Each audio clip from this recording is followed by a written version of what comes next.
Hello hi students, आज की class में स्टूडेंट्स हम करने जा रहे हैं अपना एक बहुत ही इंपॉर्टेंट चैप्टर जो कि है कोऑर्डिनेशन कंपाउंड। ओके, तो चलिए इस चैप्टर को हम स्टार्ट करते हैं। चैप्टर को स्टार्ट करने से पहले यानी कि जो हमारे सवाल होंगे वो आईयूपीएससी नोमेनक्लेचर मैं आपको बता देता हूँ क्या क्या चीज़ें हम इसमें कवर करने वाले हैं। तो सबसे पहले हम कवर करेंगे इसमें आईयूपीएससी नोमेनक्लेचर। ठीक है, आईयूपीएससी नोमेनक्लेचर करने के बाद हम करेंगे यहाँ पर वैलेंस बॉन्ड थ्योरी, जो कि हाइब्रिडाइजेशन से रिलेटेड सवाल यहाँ से आते हैं। तो हर एक पार्ट से आपको एक सवाल देखने को मिलेगा इस चैप्टर के अंदर, राइट। आईयूपीएससी नेम से अगेन एक सवाल आपको मिलेगा 1 marker, VBT valence bond theory से एक सवाल आपको मिलेगा 3 मार्क का। ओके, देन इसके बाद आता है हमारा आइसोमेरिज्म का टॉपिक, यहां से भी आपको एक सवाल पेपर के अंदर मिलता है। एंड एट लास्ट हम सीएफटी करेंगे जो कि क्रिस्टल फील्ड थ्योरी, यहां से भी आपको एक सवाल मिलेगा 1 नंबर का। ठीक है, आइसोमेरिज्म से 2 मार्क का आपको सवाल देखने को मिल सकता है। कुछ बेसिक टर्म्स होंगे तो बेसिक टर्म्स से आपको 1 मार्क का एक सवाल देखने को मिलेगा। तो टोटल आप काउंट कर सकते हैं 2 1 3 3 6 1 7 1 8 8 से 9 मार्क्स का ये टोटल आपका चैप्टर होने वाला है। तो चलिए बच्चों स्टार्ट करते हैं हम। सबसे पहला हमारा होगा यहाँ पर basic terms related to coordination compounds. Okay, तो बच्चों अगर हम बेसिक टर्म्स की बात करें तो सबसे पहली बात ये होती है कि कोऑर्डिनेशन कंपाउंड हमारे होते क्या हैं। तो आपके सामने ये एक कंपाउंड लिखा हुआ है K4FeCN6। ठीक है, ये स्क्वायर ब्रैकेट वाले कॉम्प्लेक्स हुआ करते हैं। इन कंपाउंड्स की खास बात क्या होती है कि अगर आप इनको एक्वस मीडियम में डालते हो तो ये अपनी आइडेंटिटी लूज नहीं करते हैं। बोले क्या मतलब है सर इसका, आइडेंटिटी लूज नहीं करते हैं? इसका मतलब ये जो स्क्वायर ब्रैकेट के अंदर वाला जो पार्ट हुआ करता है ये पानी के अंदर पूरी तरीके से आयोनाइज नहीं होता है। ठीक है, ये एज इट इज रहता है और जो बाहर वाला पार्ट होता है केवल और केवल वही पार्ट डिसोसिएट हुआ करता है, यानी ये 4K+ में टूटेगा और FeCN6-4 में टूटेगा। ठीक हो गई बात। तो इसका मतलब ये हुआ कि अगर सर हमारे पास में नॉर्मल सॉल्ट है कोई, सपोज NaCl है, अगर हम इसको पानी में डालेंगे तो इसका क्या होगा? तो बच्चों ये Na+ और Cl- में पूरी तरीके से टूट जाएगा। तो ये सिंपल सा डिफरेंस हुआ करता है नॉर्मल सॉल्ट और कॉम्प्लेक्स सॉल्ट में, राइट। जो हमारे कॉम्प्लेक्स सॉल्ट हुआ करते हैं वो पानी के अंदर पूरी तरीके से नहीं डिसोसिएट होते हैं, जबकि जो नॉर्मल सॉल्ट होते हैं वो पानी के अंदर पूरी तरीके से डिसोसिएट हो जाते हैं, जबकि जो कॉम्प्लेक्स सॉल्ट होते हैं वो पानी के अंदर पूरी तरीके से डिसोसिएट नहीं होते हैं। ओके, जैसे मान लो हमारे पास में आया K2NiCl4, तो ये पानी के अंदर कितने आयंस हमें प्रोवाइड करेगा? तो 2 तो K+ देगा और ये पूरा 1 आयन देगा। तो टोटल नंबर ऑफ आयंस कितने हो जाएंगे वाटर मॉलिक्यूल के अंदर? 3। तो ये एक बेसिक डिफरेंस हुआ हमारा डबल सॉल्ट और कॉम्प्लेक्स सॉल्ट के बीच में, जो कि आपसे पेपर के अंदर पूछा जा सकता है। ठीक, अब कुछ टर्म्स होते हैं इनसे रिलेटेड, कॉम्प्लेक्स कंपाउंड से रिलेटेड। तो हम एक कंपाउंड फिर से लिखते हैं यहां पर अपनी कहानी का मेन हीरो K4FeCN6। अब कौन कौन से टर्म्स होते हैं जो कि हमें पता होने चाहिए? तो बच्चों ये जो आप स्क्वायर ब्रैकेट के बाहर जो ये देख रहे हो K4, इसी को ही हम काउंटर आयन बोला करते हैं ना, जिसका सबसे पहले इनकाउंटर हुआ वो कौन है? Counter ion. तो कुछ कॉम्प्लेक्सेस में आपको ये बाद में भी देखने को मिलता है, जैसे CONH3 Cl3। अब ये नॉन मेटल है ना, तो नॉन मेटल जाहिर सी बात है बाद में देखने को मिलेगा। तो यहां पर काउंटर आयन के तौर पर क्लोरीन है, यानी जो भी आपको स्क्वायर ब्रैकेट के बाहर देखने को मिलेगा वो कौन हुआ करता है? काउंटर आयन हुआ करता है। देन जैसे यहाँ पे पोटेशियम काउंटर आयन है, यहाँ पर क्लोरीन काउंटर आयन है। तो टर्म्स का नॉलेज हमें होना बहुत ही ज्यादा जरूरी है। देन अब स्क्वायर ब्रैकेट के अंदर हम चलते हैं, तो स्क्वायर ब्रैकेट के अंदर हमेशा हमें एक डी ब्लॉक का मेटल मिलेगा। तो जैसे यहाँ पर आयरन है, दूसरे केस में कोबाल्ट है, तो इस डी ब्लॉक के मेटल को हम सेंट्रल मेटल एटम बोला करते हैं। ठीक है, फिर इसके बाद सेंट्रल मेटल एटम के तौर पर यहां पर आयरन प्रेजेंट है और सेंट्रल मेटल एटम के तौर पर यहां पर कोबाल्ट प्रेजेंट है। फिर इसके अलावा और आपको तीसरी चीज दिखाई दे रही होगी, ये कहलाता है प्यारे बच्चों लीगेंड। ठीक है, तो लीगेंड कौन होता है? ये वो एटम या ग्रुप ऑफ एटम होते हैं जो कि क्या करते हैं? इलेक्ट्रॉन पेयर डोनेट करते हैं। क्या करते हैं? इलेक्ट्रॉन पेयर को डोनेट करते हैं। जाहिर सी बात है किसको डोनेट करेंगे? ये सेंट्रल मेटल एटम को डोनेट करते हैं। तो एटम और ग्रुप ऑफ एटम जो इलेक्ट्रॉन पेयर को डोनेट करें, किसको? सेंट्रल मेटल एटम को, उनको ही हम क्या बोला करते हैं? लिगेंड बोला करते हैं। ठीक है, अब अगर ये इलेक्ट्रॉन पेयर को डोनेट करते हैं तो ये काम किया करते हैं लुईस बेस की तरह। ठीक है, बेसिक नेचर होता है इनका। और जो मेटल हुआ करता है ये इसके पास में एसिडिक नेचर होता है, क्योंकि इलेक्ट्रॉन पेयर को क्या करता है? एक्सेप्ट करता है। तो ये लुईस एसिड है और जो लिगेंड होते हैं वो हमारे क्या हुआ करते हैं? लुईस बेस हुआ करते हैं। अब कई तरीके के हमारे लिगेंड हुआ करते हैं। तो जैसे मान लो पहला लिगेंड हमारा हुआ मोनोडेंटेट लिगेंड। मोनोडेंटेट लिगेंड का क्या मतलब होता है? एक ऐसा लिगेंड जहां पर एक ही डोनर एटम हो, सिंगल डोनर एटम। ठीक है, एक ही डोनेट करने वाला एटम क्या कहलाता है? मोनो का मतलब है सिंगल। ठीक है, डोनेट का मतलब एक ही तरफ से ही डोनेट करे। ठीक है, ये डेंटेट हुआ। तो एग्जांपल के तौर पर अगर आप देखो NH3, एक ही एटम इलेक्ट्रॉन पेयर डोनेट करता है, वो कौन होता है? नाइट्रोजन। तो ये मोनोडेंटेट की कैटेगरी में आ जाता है। H2O एक ही एटम इलेक्ट्रॉन पेयर को डोनेट करता है, वो कौन होता है? ऑक्सीजन। जितने भी हेलोजेंस होते हैं, फ्लोरीन, क्लोरीन, ब्रोमीन, आयोडीन, सारे ही क्या कहलाते हैं? मोनोडेंटेट लिगेंड कहलाते हैं। सेकंड आता है हमारे पास में बाइडेंटेट। अब तो आप इतने होशियार हो बच्चों कि अब बाइडेंटेट का आपको मीनिंग खुद ही पता लग गया होगा। बाइडेंटेट ऐसे लिगेंड होते हैं जहां पे दो डोनर एटम्स होंगे, ठीक है। तो एग्जांपल के तौर पर ये है हमारा एक ligand COO minus, COO minus, oxalate बोलते हैं इसको हम। तो यहां पे एक ऑक्सीजन, कितने डोनर एटम हो गए? 2 डोनर एटम्स हो गए। तो ये बाइडेंटेट लिगेंड की कैटेगरी में आ जाता है।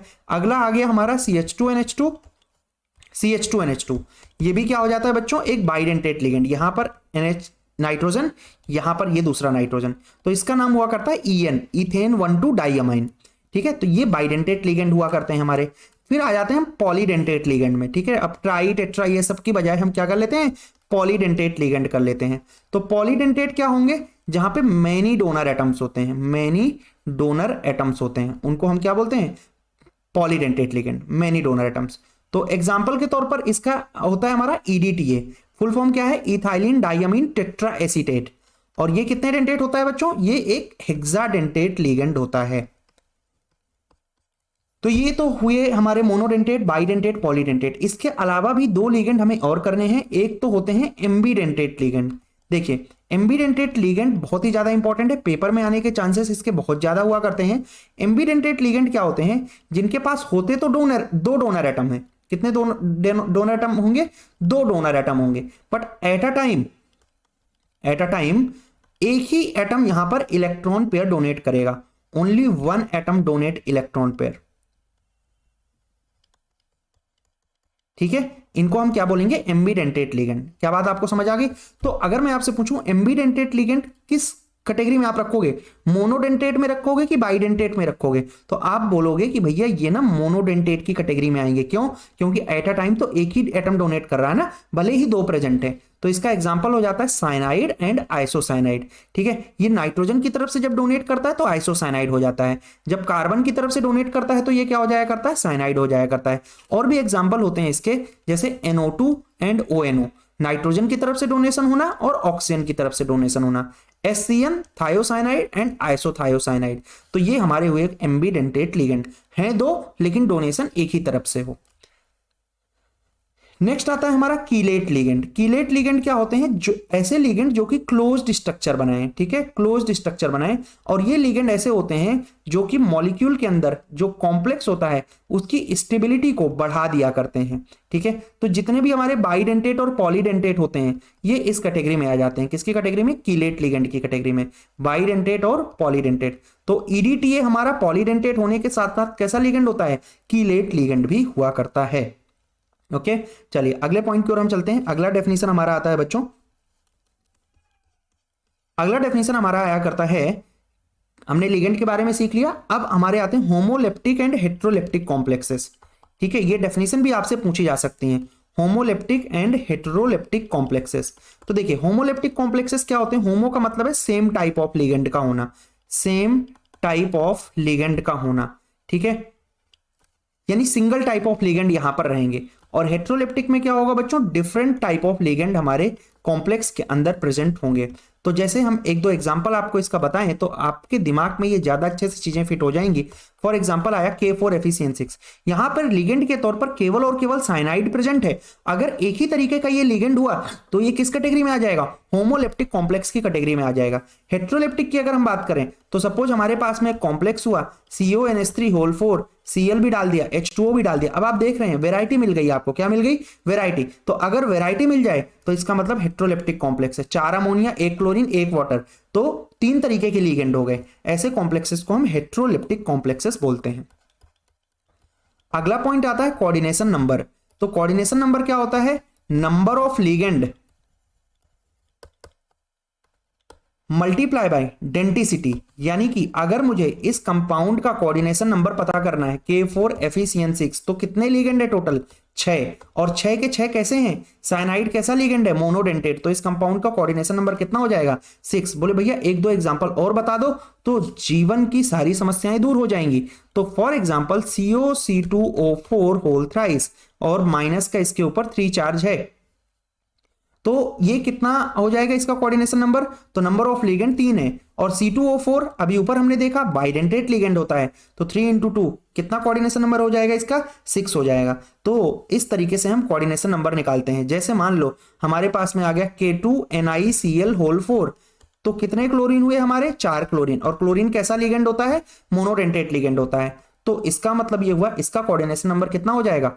4 हो जाएगा, राइट। तो ये हमारा कोऑर्डिनेशन नंबर हुआ। नेक्स्ट पॉइंट हमारा होता है बच्चों ऑक्सीडेशन नंबर। तो आई होप आपको यहां तक सारी चीजें समझ आ रही होंगी। जहां भी कभी भी आपको कोई भी दिक्कत होती है, आपको कमेंट सेक्शन में उसका आप अपना जो सवाल है वो आप पूछ लिया करो, राइट। ऑक्सीडेशन नंबर क्या होता है भैया? तो ऑक्सीडेशन नंबर को फाइंड आउट करने के लिए, ठीक है, ऑक्सीडेशन नंबर होता क्या है भाई? जो अड़ोसी पड़ोसी के कारण से जो भी चार्ज आता है CMA के ऊपर, वही ऑक्सीडेशन नंबर कहलाता है। तो इसके लिए कुछ पॉइंट्स हमें पता होना चाहिए। जितने भी अल्कली मेटल्स होते हैं, अल्कली मेटल्स कौन से? जैसे मान लो सोडियम हो गया, पोटेशियम हो गया, लिथियम हो गया, इन सब का +1 ऑक्सीडेशन स्टेट होता है। जो भी अल्कलाइन अर्थ मेटल्स होते हैं, तो अर्थ मेटल्स का कितना होता है ऑक्सीडेशन नंबर? +2 होता है। जो हमारे हेलोजेंस होते हैं उनका ऑक्सीडेशन नंबर -1, OH का ऑक्सीडेशन नंबर -1, साइनाइड का ऑक्सीडेशन नंबर -1, NO3 का ऑक्सीडेशन नंबर -1, ठीक है। इन सबके ऑक्सीडेशन नंबर -1 हुआ करते हैं।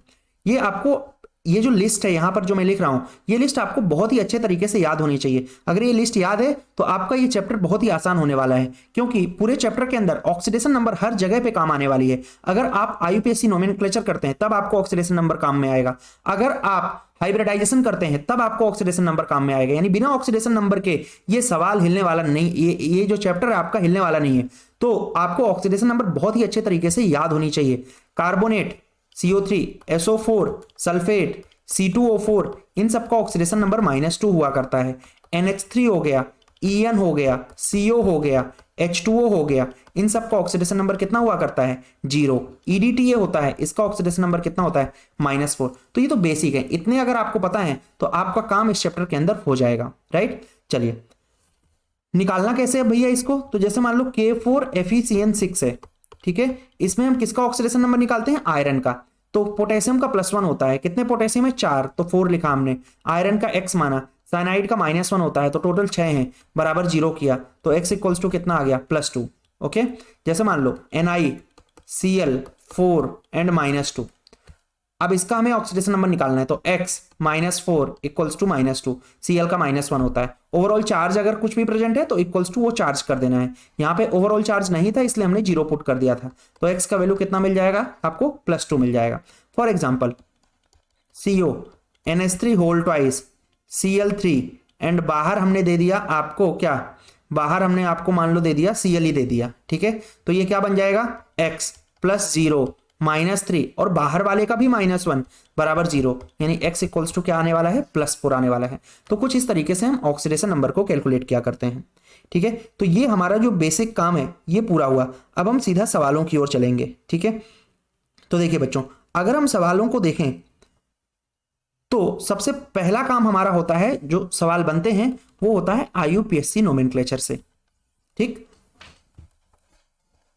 तो IUPAC नोमेनक्लेचर के लिए कुछ रूल्स होते हैं, ठीक है। तो हम इन रूल्स को सवालों के साथ साथ ही देखते जाएंगे, सवाल करेंगे, सवाल के साथ ही हम रूल सीखते जाएंगे। तो जैसे मान लीजिए सबसे पहला कॉम्प्लेक्स है हमारे पास में जिसका हमें नाम लिखना है, यह है Cr NH3 whole thrice H2O whole thrice and Cl3। इस कंपाउंड का हमें नाम लिखना है। तो आपको सबसे पहले इसमें देखना है कि भैया कौन कौन से लिगेंड प्रेजेंट है। तो आप बोलोगे भैया 2 लिगेंड प्रेजेंट है यहाँ पर, एक अमोनिया और एक वाटर, राइट। अमोनिया जब लिगेंड की तरह काम करता है तो अमीन लिखते हैं, स्पेलिंग ध्यान रखिएगा, AMMINE है, ठीक है। एंड H2O जब लिगेंड की तरह काम करता है तो एक्वा लिखा जाता है। अल्फाबेटिकली आप देखेंगे कि कौन पहले आता है, तो अमीन पहले आता है। कितने अमीन है? 3। तो जितने अमीन होंगे वो आपको लिखना है, ट्राई अमीन लिख देंगे, ठीक है। 2 होते तो डाई लिख देते, 4 होते तो टेट्रा लिख देते, तो ट्राई अमीन। फिर H2O कितने हैं? 3, तो ट्राई अमीन ट्राई एक्वा, राइट। अब इसके बाद क्रोमियम लिखेंगे, क्योंकि सेंट्रल मेटल एटम के तौर पर कौन है, क्रोमियम। अब कुछ जगह पे क्रोमेट भी लिखा जाता है, कब क्रोमेट लिखा जाता है ये मैं आपको सिखाऊंगा अगले सवाल में, ठीक है। देन ट्राइअमीन लिख दिया, ट्राइएक्वा लिख दिया, क्रोमियम लिख दिया। फिर इसके बाद ब्रैकेट के बाहर कौन प्रेजेंट है, Cl। यहां पर एक स्मॉल ब्रैकेट लगाना है और इसमें इसका ऑक्सीडेशन नंबर लिखेंगे रोमन में। बाहर कौन प्रेजेंट है, काउंटर आयन। कौन है काउंटर आयन के तौर पर, क्लोरीन, तो इसको आपको क्लोराइड लिखना होगा, ठीक है। अब इसका ऑक्सीडेशन नंबर कैलकुलेट कर लेंगे, तो x + 0 - 3 = 0, तो 3 आ गया। तो 3 आपको इस तरीके से रोमन में लिख देना है। आई होप आपको कुछ बातें समझ आई होंगी कि किस तरीके से ये काम चल रहा है। जैसे मान लो यहां पर आपका एक अगला कॉम्प्लेक्स है, CONH3 H2O एक ही है, Cl एक ही है, ठीक है, और बाहर Cl2 प्रेजेंट है। अब इस कंपाउंड का नाम लिखना है, तो देखिए इसका नाम क्या होता है, अमीन। इसका नाम क्या होता है, एक्वा। Cl का नाम क्या होता है बच्चों, क्लोराइड है। लेकिन अगर किसी लिगेंड का ऑक्सीडेशन नंबर माइनस में होगा तो उसके नाम के लास्ट में O लगा देना है, यानी ये क्लोराइड ना होके ये क्या हो जाएगा, क्लोराइडो हो जाएगा, ठीक है। एंड बाहर क्लोराइड ही लिखा जाएगा। O कब लगाना है, जब वो लिगेंड की तरह काम कर रहा है। अल्फाबेटिकली देखेंगे कौन पहले आता है, तो अमीन पहले आता है, तो हम लिखेंगे टेट्रा अमीन, ठीक है। फिर एक्वा, फिर क्लोराइडो, फिर कोबाल्ट, फिर ब्रैकेट एंड बाहर क्लोराइड लगा दिया जाएगा, राइट। अब इसका ऑक्सीडेशन नंबर निकाल लेते हैं, तो 3 आ जाएगा। तो इस तरीके से इसका नाम रहेगा, राइट। अच्छा, अब अगला सवाल देखिए। जैसे मान लो आपको नाम लिखना है K2NiCl4। तो बच्चों बाहर कौन आ गया, पोटेशियम। पोटेशियम कितने हैं, 2 हैं, लेकिन उसके नंबर से हमें कोई मतलब नहीं होगा, तो हम सिंपली क्या लिखेंगे, पोटेशियम लिखेंगे। कितने Cl है, 4, तो टेट्रा। Cl है तो क्लोराइडो, राइट।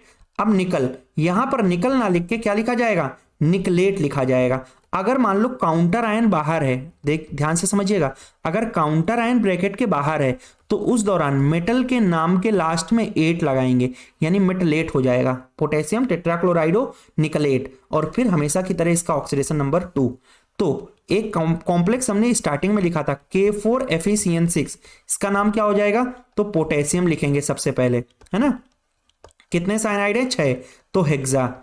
साइनाइड के लिए क्या लिखा जाएगा, साइनाइडो, राइट। अब आयरन है तो आयरनेट ना लिख के क्या लिखा जाता है, फेरेट। ब्रैकेट में इसका ऑक्सीडेशन नंबर कितना हो जाएगा, 2 हो जाएगा, ठीक है। तो आई होप आपको चीजें समझ आ रही होंगी। एक अगला कॉम्प्लेक्स लिखते हैं K3AlC2O4 होल थ्राइस, इसका नाम क्या हो जाएगा, तो सबसे पहले पोटेशियम लिखा हमने, ठीक है। अब देखिए 8 आएगा कि नहीं, बिल्कुल आएगा, क्यों, क्योंकि स्क्वायर ब्रैकेट जो है वो बाद में है, काउंटर आयन पहले है। पोटेशियम लिखा, कितने, ट्राई। C2O4 को ऑक्सलेट लिखते हैं, तो ट्राई ऑक्सलेटो, ओके। और एल्यूमिनियम की जगह क्या हो जाएगा, एल्यूमिनेट हो जाएगा। इसका ऑक्सीडेशन नंबर कितना हो जाएगा, 3 + x - 6 = 0, दैट इज 3 हो जाएगा। नेक्स्ट अगला कॉम्प्लेक्स आता है हमारा COCl2 En होल ट्वाइस और ब्रैकेट के ऊपर पॉजिटिव चार्ज है, ठीक है। इसका नाम हमें करना है, कैसे लिखेंगे, तो आपको पता है इसका नाम क्या होता है, इथेन 1,2 डाइअमाइन, ई से शुरू होता है और ये हमारा Cl से शुरू होता है, तो सबसे पहले हम लिखेंगे डाइक्लोराइडो। अब यहां एक इंपॉर्टेंट रूल पिक्चर में आ जाता है। ये रूल क्या होता है, अगर किसी लिगेंड के नाम में ऑलरेडी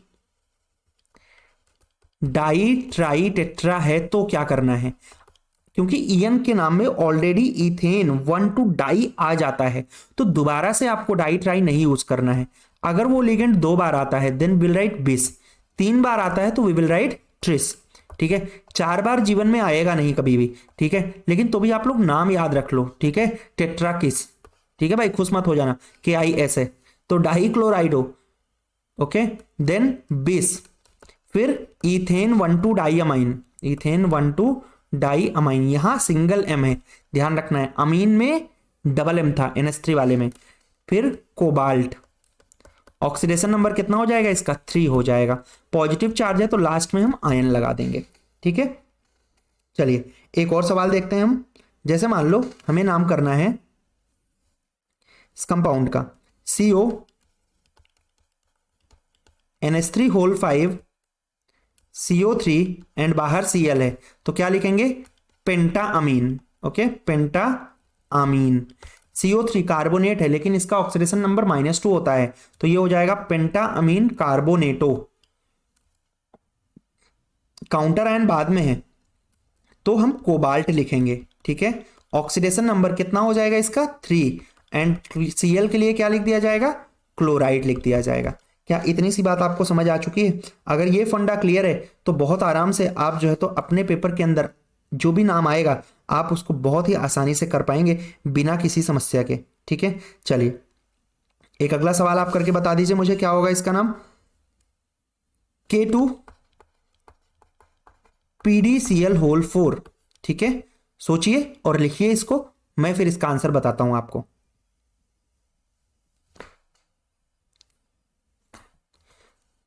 तो आपने नाम अब तक इसका लिखा होगा, क्या लिखा होगा? पोटेशियम। कितने Cl हैं? 4, तो टेट्रा। Cl के लिए क्या लिखेंगे हम? क्लोराइडो। और पैलेडियम है, क्योंकि काउंटर आयन पहले आ गया है तो इसीलिए पैलेडियम ना होके ये पैलेडेट हो जाएगा। ठीक है, और इसका ऑक्सीडेशन नंबर कितना हो जाएगा?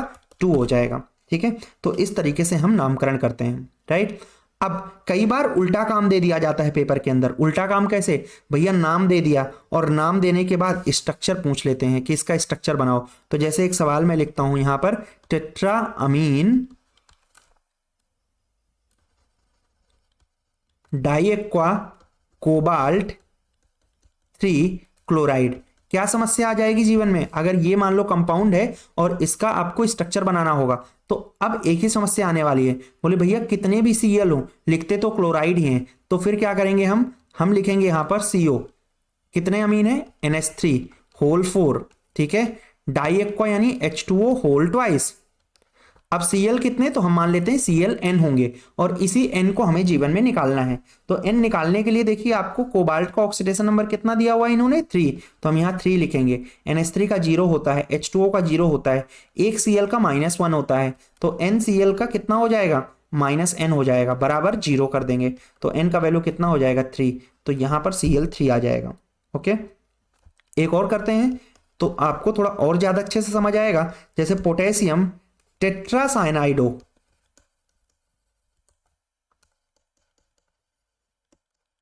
निकलेट 2, इस कंपाउंड का नाम लिखना है। तो पोटेशियम तो आप Kn लिख दीजिए। ठीक है, टेट्रासाइनाइडो का मतलब हुआ कि हमारे Cn कितने हैं? 4 हैं। ठीक है, निकलेट है, इसका मतलब निकल आ गया। अब K कितने होंगे? तो एक K + 1 होता है, तो N के N हो जाएंगे। निकल का कितना ले लेते हैं हम? हमें दिया हुआ है 2, तो N + 2। Cn कितना? -1, तो -4 बराबर 0, तो N का वैल्यू 2 आ गया, तो K2NiCN4 इसका नाम हो जाएगा। राइट, तो इस तरीके से हमारा ये IUPAC नेम का काम पूरा होता है। अब हम चलते हैं अपने अगले टॉपिक की ओर, जो कि है आइसोमेरिज्म। ठीक है, तो चलिए आइसोमेरिज्म के टॉपिक को हम कंप्लीट करते हैं यहां पर। अच्छा, एक काम करते हैं, आइसोमेरिज्म बाद में करते हैं, पहले VBT कर लेते हैं। ठीक है, पहले वैलेंस बॉन्ड थ्योरी का टॉपिक निपटा लेते हैं, फिर आइसोमेरिज्म की ओर आते हैं।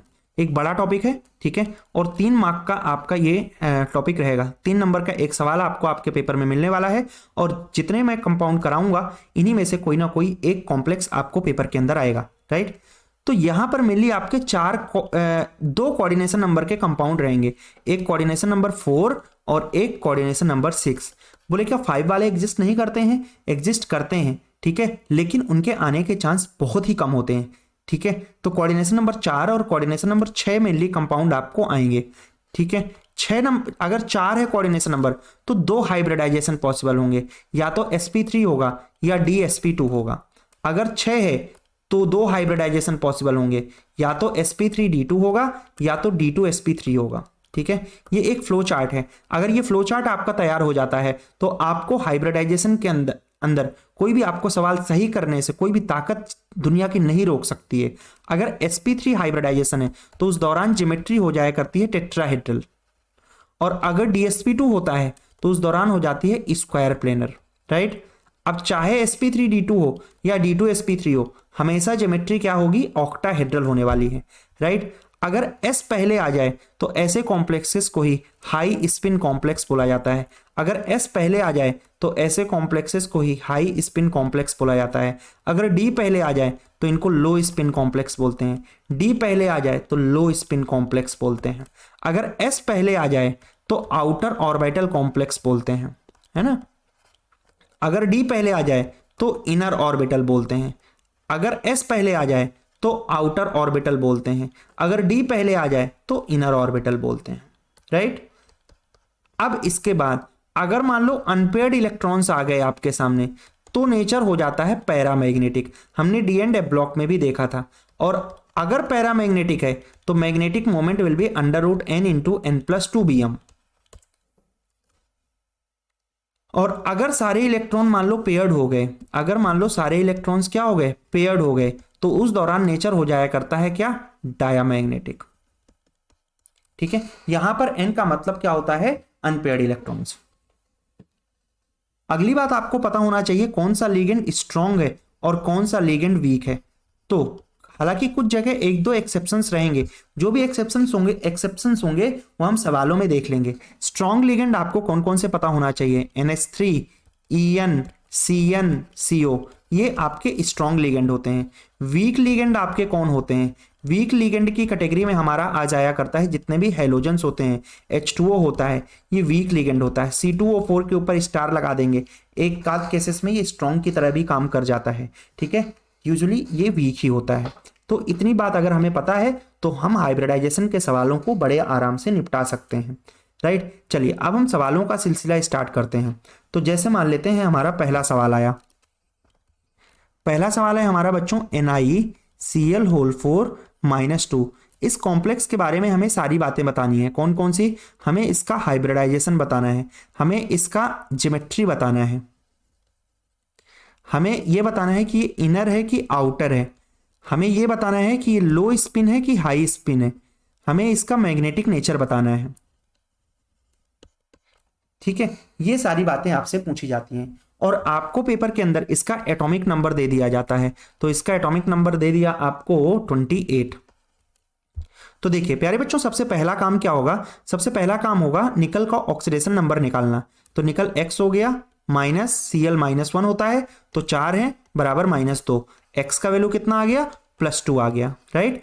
अब हम निकल का कॉन्फ़िगरेशन लिखेंगे।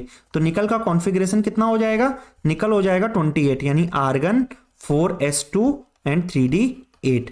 और अगर मैं Ni+2 का लिखूं तो कितना हो जाएगा, आर्गन +2 का मतलब है 2 इलेक्ट्रॉन बाहर कर देना है, कहां से, S से, तो आर्गन 3d8 बन जाएगा, राइट। अब क्या करेंगे इसके बाद, अब इसके बाद हम 3D बनाएंगे। तो ये हमारा हुआ 3D, कितने बक्से, 5 बक्से, ध्यान रखेंगे। फिर हम 4s बनाएंगे और फिर हम 4p बनाएंगे। इतना काम कर दिया हमने। अब D में 8 इलेक्ट्रॉन भर देते हैं, 1 2 3 4 5 एंड 6 7 8। विश्वास मानो बहुत ही आसान सा काम होता है, ठीक है। और 3 नंबर आपको ये समझो फ्री फंड के हैं। अब देखो, इतना करने के बाद हमने 3d8 बना दिया। अब इसके साथ बॉन्ड बनाने के लिए कौन आएगा, इसके साथ बॉन्ड बनाने के लिए क्लोरीन आएगा। आपको अपनी अंतरात्मा से पूछना है कि क्लोरीन कैसा लिगेंड होता है, स्ट्रॉन्ग होता है कि वीक होता है। जवाब मिलेगा क्लोरीन एक वीक लिगेंड होता है। बच्चों अगर वीक लिगेंड होता है तो अपना भौकाल नहीं दिखा पाएगा, भौकाल यानी अपनी पावर नहीं दिखा पाएगा। अगर स्ट्रॉन्ग होता है तो अपनी पावर दिखा के इनको पेयरिंग करवा दिया करता है। लेकिन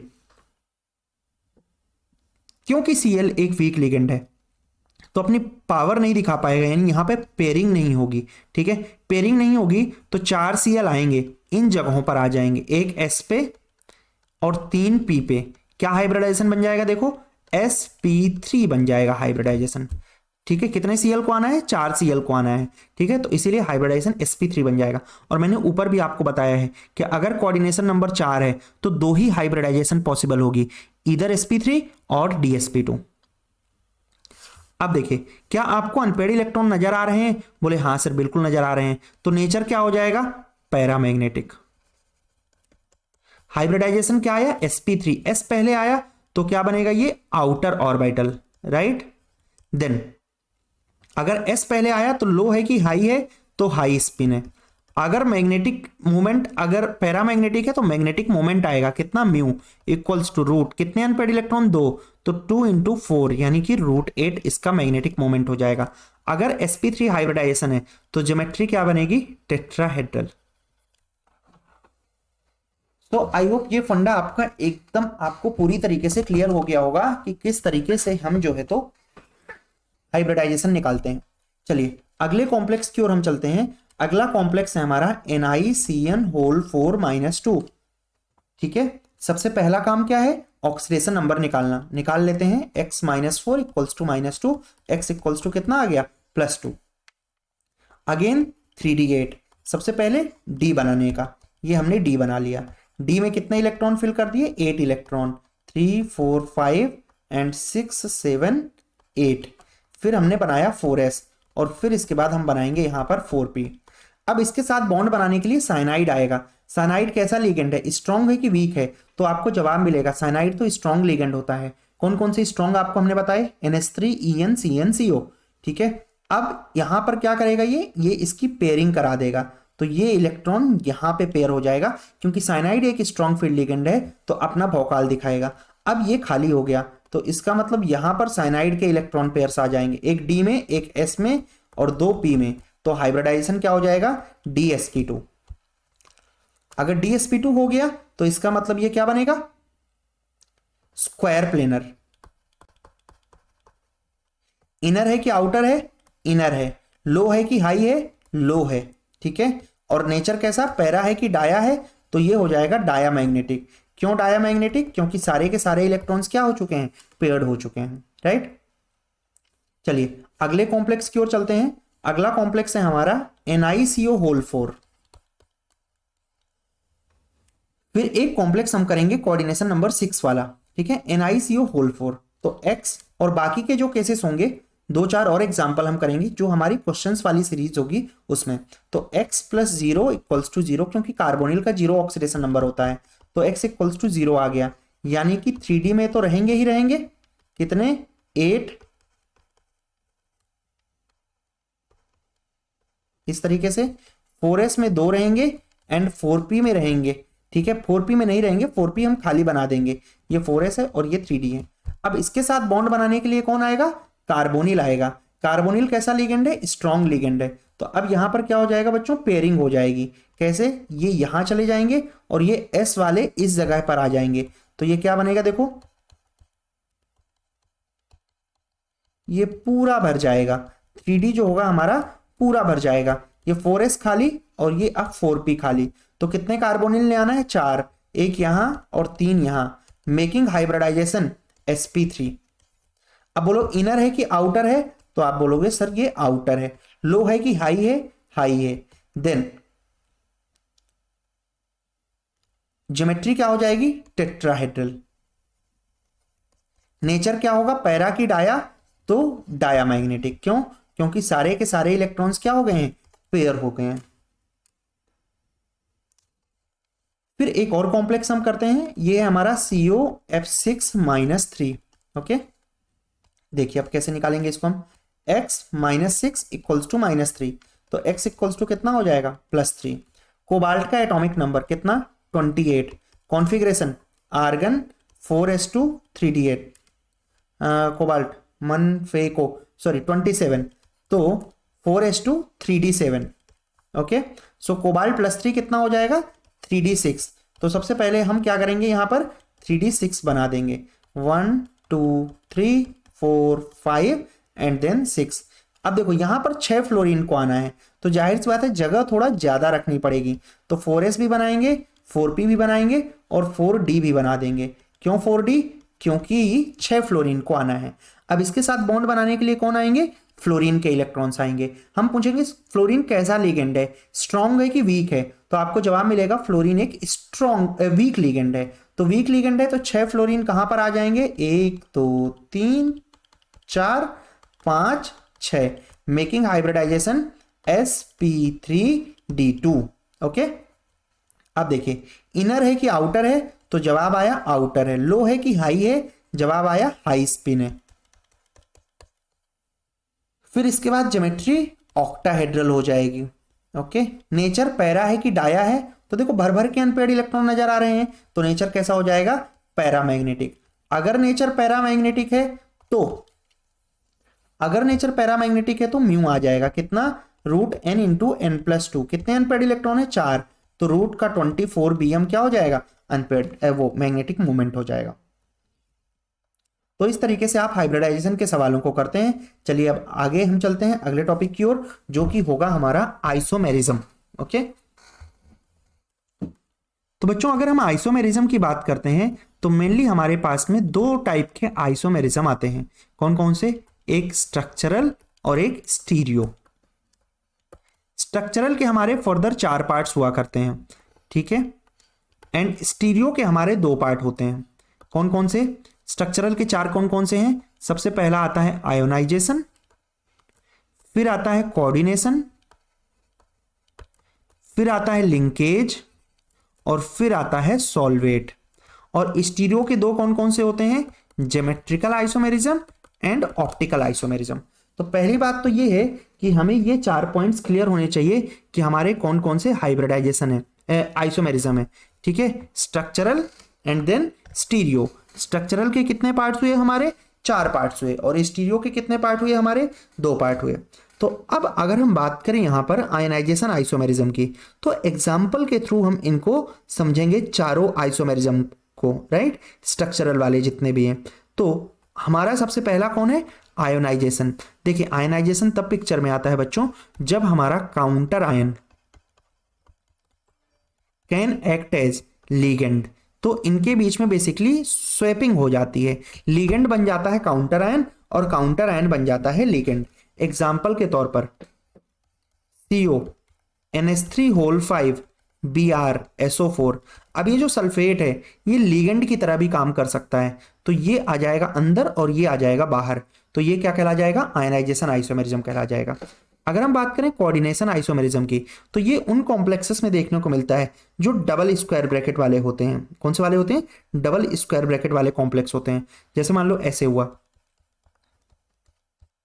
Cr NH3 whole 6 and CO CN6, तो अब इनके बीच में क्या हो, सेंट्रल मेटल एटम की स्वैपिंग हो जाए, ठीक है, ये यहां आ जाए, ये यहां आ जाए, यानी कि अगला जो इसका मैं कंपाउंड बनाऊं, स्ट्रक्चर बनाऊं, ये ऐसा बना दूं CO NH3 whole 6 Cr CN6। तो ये जो 2 स्क्वायर ब्रैकेट वाले होते हैं ये क्या कहलाते हैं, हमारे कोऑर्डिनेशन आइसोमेरिज्म कहलाते हैं। लिंकेज तब पिक्चर में आता है बच्चों जब एम्बीडेंटेट लिगेंड आ जाए। कौन सा लिगेंड, एम्बीडेंटेट, यानी NC CN NO2 ONO, ठीक है, SCN NCS, तो ये हमारे हुआ करते हैं linkage isomerism. And solvate is just like ionization, बस यहां पर कौन आ जाता है, H2O मॉलिक्यूल आ जाता है। तो मैं जैसे आपको सॉल्वेट का एक एग्जांपल देता हूं, ठीक है, सॉल्वेट के केस में हमारे पास में जो एक एग्जांपल लिखते हैं हम, ये है Cr H2O होल 6 Cl3। अब देखिए एक पानी को बाहर भेजता हूं, एक Cl को अंदर कर देता हूं, तो जब आयनाइजेशन जैसा ही काम हो लेकिन वाटर मॉलिक्यूल का मूवमेंट हो रहा हो, तो Cl2.H2O, तो ये क्या कहला जाता है, हमारा सॉल्वेट आइसोमेरिज्म कहला जाता है। ओके, चलिए अब जैसे मान लो कैसे कैसे सवाल पूछे जाते हैं। आपसे पूछा गया मान लो कि ये कंपाउंड जो है ये किस तरीके का आइसोमेरिज्म दिखाएगा, CO NH3 whole 5 NO2 and बाहर प्रेजेंट है NO3 होल ट्वाइस। तो देखो इसमें तो हम क्या कर सकते हैं, NO2 आ गया यानी कि ये एक लिंकेज आइसोमेरिज्म हो जाएगा, क्योंकि एम्बीडेंटेट लिगेंड है, NO2 की जगह हम क्या लिख सकते हैं, ONO लिख सकते हैं। फिर अगला सवाल आ गया आपसे कि CO NH3 होल 5 ये कंपाउंड क्या दिखाएगा, तो सल्फेट अंदर आ सकता है, Cl बाहर आ सकता है, यानी किस टाइप का आयनाइजेशन, किस टाइप का आइसोमेरिज्म हो जाएगा, आयनाइजेशन आइसोमेरिज्म हो जाएगा। ओके, नेक्स्ट अगला पॉइंट आता है हमारा GI। GI के अंदर क्या होते हैं, सिस और ट्रांस होते हैं, ठीक है। तो for example PT NH3 whole twice Cl2, इसके हमें सिस और ट्रांस बनाने हैं, तो PT लिखा, यहां पर NH3 यहां पर NH3। सिस का मतलब same group on same side, trans का मतलब same group on opposite side, तो 2 group same side, 2 group opposite side, तो ये सिस कहलाता है। ट्रांस कैसे बनाएंगे, NH3 यहां पर, NH3 यहां पर, Cl यहां पर, Cl यहां पर, तो ये क्या कहला जाता है, ट्रांस कहला जाता है। ओके, अगर हमें इसके सीसो ट्रांस बनाने हैं, CONH3 होल 4 Cl2, ये कंपाउंड है, इसके सीसो ट्रांस बनाने, तो देखिए 2 Cl को अपोजिट साइड पे डाल दीजिए, तो ये क्या कहला जाएगा, सिस कहला जाएगा, क्योंकि अमोनिया का नंबर बहुत ही ज्यादा है, तो ये कुछ भी करोगे 4 अमोनिया हमेशा पास पास ही रहेंगे, राइट।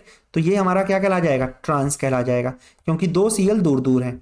अब इन Cl को भी हम पास पास डाल देते हैं इस तरीके से, और 4 अमोनिया तो हमेशा पास पास रहेंगे ही रहेंगे, तो ये क्या कहला जाता है हमारा, ये हमारा क्या कहला जाएगा बच्चों, ये हमारा सिस कहला जाएगा। ठीक है, ओके। अब ऑप्टिकल आइसोमेरिज्म के लिए क्या करना है, आपको मिरर इमेज बनानी है। ठीक है, एंड ये जो मिरर इमेज होना चाहिए ना, ये नॉन सुपर इम्पोजिबल होना चाहिए, यानी एक दूसरे को कवर नहीं करनी चाहिए। तो non super imposable mirror images जो होती हैं वो एक दूसरे के ऑप्टिकल आइसोमर्स हुआ करते हैं। जैसे मान लिया आपने कि इसका आप सपोज क्या करो, मिरर इमेज बनाओ, कंपाउंड है आपका PtCl2 and En whole twice. अब En इस तरीके से क्यों बना हुआ है, बोतल की तरह क्यों बना हुआ है, क्योंकि En एक बाइडेंटेट लिगेंड होता है। इसके सामने रखा हमने मिरर, मिरर इमेज कैसे बनता है, जो जितना पास है ना, जो मिरर के जितना पास उसका इमेज भी उतना ही पास बनेगा, यानी ये Cl ऐसे बनेगा तो ये वाला Cl इस तरीके से इसका मिरर इमेज बनेगा, ये मिरर से पास है। ठीक है, तो इसका इमेज भी वैसे ही बनेगा, दूसरा वाला मिरर से दूर है तो इसका इमेज भी उसी तरीके से बनेगा, राइट। तो अब इसको, इस मॉलिक्यूल को इसके ऊपर चिपकाओ, तो क्या ये सुपर इंपोज कर रहा है कि नहीं कर रहा है, तो ये नॉन सुपर इंपोजिबल बना रहा है। इसका मतलब ये दोनों एक दूसरे के क्या हो जाएंगे, ऑप्टिकल आइसोमर हो जाएंगे। अगर एक डेक्स्ट्रो होगा तो दूसरा क्या हो जाएगा, लीवो हो जाएगा। Okay, then CFT, crystal field theory से आपको क्या बात पता करनी है, क्रिस्टल फील्ड थ्योरी में आपका 2 थ्योरी आता है, एक ऑक्टाहेड्रल कॉम्प्लेक्स के लिए और एक टेट्राहेड्रल कॉम्प्लेक्स के लिए। तो ऑक्टाहेड्रल के लिए क्या होता है कि 2 पार्ट में d ऑर्बिटल स्प्लिट हो जाया करता है, T2g और Eg। T2g के अंदर कौन कौन से होते हैं, dxy, dyz एंड dzx, और Eg के अंदर कौन होते हैं, dx2y2 और dz2। और प्यारे बच्चों, इनके बीच का जो गैप होता है, इसी गैप को डेल्टा O यानी कि क्रिस्टल फील्ड स्प्लिटिंग एनर्जी बोला करते हैं फॉर ऑक्टाहेड्रल कॉम्प्लेक्सेस। यहाँ पे टेट्राहेड्रल के केस में E नीचे होता है और T2 ऊपर होता है। ठीक है, इनके बीच का जो गैप होता है इसको क्या बोलते हैं, डेल्टा T, यानी CFSE फॉर टेट्राहेड्रल कॉम्प्लेक्सेस। यहां से आपको एक बहुत ही फेमस सवाल पूछा जाता है, right D4 configuration in terms of T2g and Eg if पहला delta O greater than P, दूसरा delta O less than P। देखिए P का मतलब पेयरिंग एनर्जी होता है, आपको कितने इलेक्ट्रॉन फिल करने हैं, 4 इलेक्ट्रॉन। तो हमेशा आप यहां पर ये देखेंगे क्या चीज कम है, जो चीज कम होगी ना इलेक्ट्रॉन हमेशा वो करना पसंद करता है। P मतलब पेयरिंग एनर्जी होती है, तो पहला केस जो है ना उसमें पेयरिंग एनर्जी कम है। तो देखिए क्या होगा, 3 इलेक्ट्रॉन तो आप ऐसे फिल करेंगे, 4th इलेक्ट्रॉन में आपको डिसीजन लेना है कि इलेक्ट्रॉन को ऊपर भेजना है, यहां जाएगा इलेक्ट्रॉन कि नीचे पेयर करेगा। तो जो चीज कम है, पेयरिंग एनर्जी कम है ना, तो इलेक्ट्रॉन पेयर करना पसंद करेगा, तो इसका configuration will be T2g4। Okay, अब दूसरा केस देखो, डेल्टा O कम है, यानी चौथा इलेक्ट्रॉन जो होगा ना यहां ना आकर के ऊपर ट्रांजिट कर जाएगा, तो अब की बार कॉन्फ़िगरेशन क्या हो जाएगा, T2g3 Eg1। ओके, अब क्या होता है कि अगर मान लो आपको D5 कॉन्फ़िगरेशन दे दिया जाए, same in terms of T2g and Eg, delta O greater than P, delta O less than P, तो अगर पेयरिंग एनर्जी कम है तो इलेक्ट्रॉन पेयर करना पसंद करेगा, तो कॉन्फ़िगरेशन क्या हो जाएगा, T2g5। और अगर delta O less than P है, ठीक है, तो क्या हो जाएगा कॉन्फ़िगरेशन आपका इलेक्ट्रॉन ऊपर चला जाएगा, यानी T2G3 Eg2। अब इस डेल्टा ओ के मैग्नीट्यूड के हिसाब से हमने लिगेंड को क्लासिफाई कर दिया है स्ट्रॉन्ग फील्ड और वीक फील्ड लिगेंड के तौर पर। तो एक सीरीज ऑप्टेन होती है, इस सीरीज को प्यारे बच्चों स्पेक्ट्रोकेमिकल सीरीज बोलते हैं। ठीक है, क्या होती है? On the basis of delta o एक सीरीज ऑप्टेन हुई, इसको हम क्या बोलते हैं? Spectrochemical series. तो इसमें कौन कौन से एलिमेंट्स हैं हमारे पास में, कौन कौन से लिगेंड्स हैं हमारे पास में? Iodine, bromine, HCN, Cl, S, F, OH, C2O4, H2O, NCS, EDTA, NH3, EN, CN, CO। इस सीरीज को क्या बोलते हैं? Spectrochemical series. याद कैसे करना है इसको? आई, बाहर, सानिया, कल से, फरदीन, ओबामा। ये बच्चों फिट नहीं हो पाया है, हंसते हैं, फिर नाचते हैं, इडियट, निकम्मे, इनकी नहीं सुने कोई। ठीक है, एक बार मैं फिर से रिपीट कर रहा हूं। आई, बाहर, सानिया, कल से, फरदीन, ओबामा, हंसते हैं, नाचते हैं, इडियट, निकम्मे, इनकी नहीं सुने कोई। राइट, इस सीरीज को क्या बोला करते हैं? Spectrochemical series. ठीक है, तो कई बार ये एमसीक्यू के फॉर्म पे दे दी जाती है, तो ये आपको पता होना चाहिए। अब डेल्टा टी और डेल्टा ओ की वैल्यू में एक रिलेशन होता है। Delta T is basically 4/9 times delta O. Delta T कितना होता है? 4/9 टाइम्स डेल्टा ओ। कैसे यूज करते हैं? जैसे मान लो ये कॉम्प्लेक्स है COCl होल 6, ठीक है, -2। इसके लिए आपको डेल्टा ओ दे दिया, कितना दे दिया? 18,000। आपसे पूछा what is delta T for complex COCl whole 4 -2, तो आप क्या करेंगे? Delta T equals to 4/9 times 18,000 कर देंगे, तो इसका मतलब 8,000 आपके डेल्टा टी की वैल्यू आ जाएगी। अगेन एमसीक्यू के लिए काफी ज्यादा important point. Then coordination compound coloured क्यों होते हैं? क्योंकि क्या होता है बच्चों, अनपेयर्ड इलेक्ट्रॉन्स रहेंगे, तो इलेक्ट्रॉन को जब भी एनर्जी यहां पर मिलेगी कॉम्प्लेक्स को, तो लोअर एनर्जी लेवल से कहां ट्रांजिट कर जाएगा? हायर एनर्जी लेवल में। और इसी ट्रांजिशन का नाम क्या हुआ करता है? DD ट्रांजिशन हुआ करता है। राइट, तो आई होप आपको ये चैप्टर समझ आ गया होगा। ठीक है, और अब हम जो नेक्स्ट वीडियो होगी, हम उसमें इस चैप्टर के जो इंपॉर्टेंट सवाल हैं जो कि बोर्ड में आए हुए हैं या आ सकते हैं, उन सवालों को कवर करेंगे। राइट, पढ़ते रहिए, हंसते रहिए, मुस्कुराते रहिए। जय हिंद, जय भारत। मिलता हूं आपसे जल्दी अगली वीडियो में।